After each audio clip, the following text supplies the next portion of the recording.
Qui est vraiment Allah? Tenez bon, ça va être long. Allah est éternel sans anéantissement. Cesser d'être ne peut jamais s'appliquer à lui.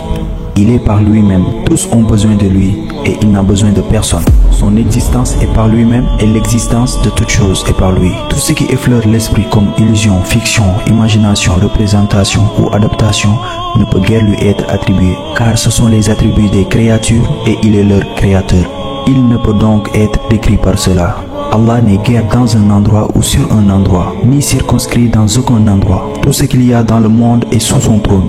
Allah existe avant le trône, sans endroit. Son trône est sous sa toute puissance, soumis à son ordre. Le trône ne le porte pas. Au contraire, le trône et ses porteurs sont portés par sa clémence et sa toute puissance. Son établissement sur le trône est comme il a dit, conformément à ce qu'il a dit, avec le sens qu'il veut. Un établissement exempt de toute fixation, exempt de tout contact, exempt de confinement, d'atterrissage, déplacement ou disparition. Ses épithètes de la beauté et ses attributs de la gloire sont parfaits. Il est tel qu'il est depuis toujours. Nul changement ni transformation ne survient à ses attributs. Il est exempt de tout attribut de créature inconnue. Ici-bas et dans l'au-delà, il est connu sans pareil ni semblable, car la vue de l'au-delà n'est pas comme celle d'ici-bas. Allah a pouvoir sur toute chose et son royaume est absolument parfait, exempt de toute incapacité ou de défaillance. Le Maître transcende grandement tout ce que disent les injustes. Il n'y a rien depuis les sphères célestes jusqu'à la terre que sa science n'ait servi. En effet, les choses ne sont apparues que par son savoir, par sa volonté. Allah les a créés par sa toute puissance. Il les a constitués. Allah connaît le nombre de grains de sable dans le désert, les gouttes de pluie, les feuilles des arbres, les mystérieuses pensées et ce que le vent et l'air ont touché sont clairs dans sa science, comme le nombre des étoiles au ciel. Tout, peu ou beaucoup, grand ou petit, bien ou mal, utile ou nuisible, croissant ou décroissant, repos ou mauvaise santé. Tout est sous son jugement, sa gestion, sa volonté, sa décision. Sa volonté n'est jamais repoussée. Il entend tout ce qui est audible et voit tout ce qui est visible par une ouïe unique et une vue unique. Il voit les fourmis marcher dans la nuit ténébreuse. Il n'échappe pas à son ouïe le bruit des vers de terre sous les couches du sol. Son ouïe n'est aucunement par des oreilles. Sa vue n'est point par les yeux. De même que son savoir n'émane pas d'une pensée. Son acte ne manque pas d'un instrument ou outil. Et il dit à la chose « sois » et elle est aussitôt. Son ordre est pénétrant et obligatoire pour toutes ses créatures. Tout ce qu'il annonce en termes de promesses et menaces de châtiment est vrai. Son ordre est sa parole. De même qu'il est omniscient, omnipotent, audient et clairvoyant. Il parle et sa parole est sans gorge, sans langue, sans bouche.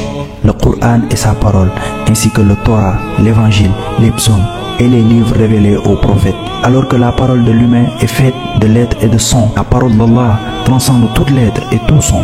Tout ce qu'il y a dans le monde est sa créature. Il n'a point d'associé, ni de créateur. Il est le premier et le dernier. Il est l'apparent et le caché. Allah a des créatures magnifiques et terrifiantes dont nous ne soupçonnons même pas l'existence. Il entend tout dans toutes les langues et les différents besoins qu'il exprime. L'écoute de plusieurs choses ne l'empêche pas d'en écouter d'autres. Il ne confond pas les demandes qu'on lui adresse malgré leur multiplicité. En même temps, il connaît les besoins de chacun de ses créatures et leurs pensées les plus secrètes. Allah gère la vie des animaux, du premier au dernier, du microbe à l'éléphant sur terre, du plus petit des poissons au plus grand des baleines. Dans l'océan comme dans les cieux, il gère tout, et tout ce que cela comporte comme créature. Allah gère notre vie en s'occupant de nous, en tout ce qui concerne notre subsistance. Il est celui qui produit tout. Il fait sortir de terre. Il gère aussi chaque situation que nous vivons. Dans chacune de ces situations, Allah nous envoie un message, son unicité, et nous réveille, afin de nous faire revenir à lui. Et cela en pardonnant des péchés. Il est plein de compassion, écartant des malheurs, soulageant des débattus, enrichissant des pauvres, guidant des égarés, orientant ceux qui ne savent plus quoi faire, venant en secours des affligés, rassasiant des affamés, bénissant ceux qui sont dénudés, guérissant des malades, agréant des repentirs, compensant des bienfaits, secourant des opprimés, anéantissant des tyrans, cachant les défauts de certaines de ses créatures, dissipant des frayeurs, attribuant l'honneur à certains, humiliant d'autres. Tout ce qu'il crée comme fatigue, maladie, handicap ou ignorance est justice de sa part. L'injustice est impossible dans ses actes, car l'injuste est celui qui intervient dans la propriété d'autrui alors que le Créateur, exalté soit-il, n'agit que sur sa propriété et n'a guère de partenaire. En cela, tout ce qui est et sera lui appartient. Allah sait ce qui est, ce qui sera, ce qui n'est pas, si ça avait été, ce que ce serait, si ça n'avait pas été, ce que ça serait. Allah sait toutes choses. Il est le propriétaire sans semblable ni associé. Nul ne peut s'opposer à lui par un nom ou un commentaire. À lui appartient le jugement et l'ordre dans tous ses actes. Et tout autre ne peut que se soumettre et contempler sa création et être satisfait de ce qu'il décide.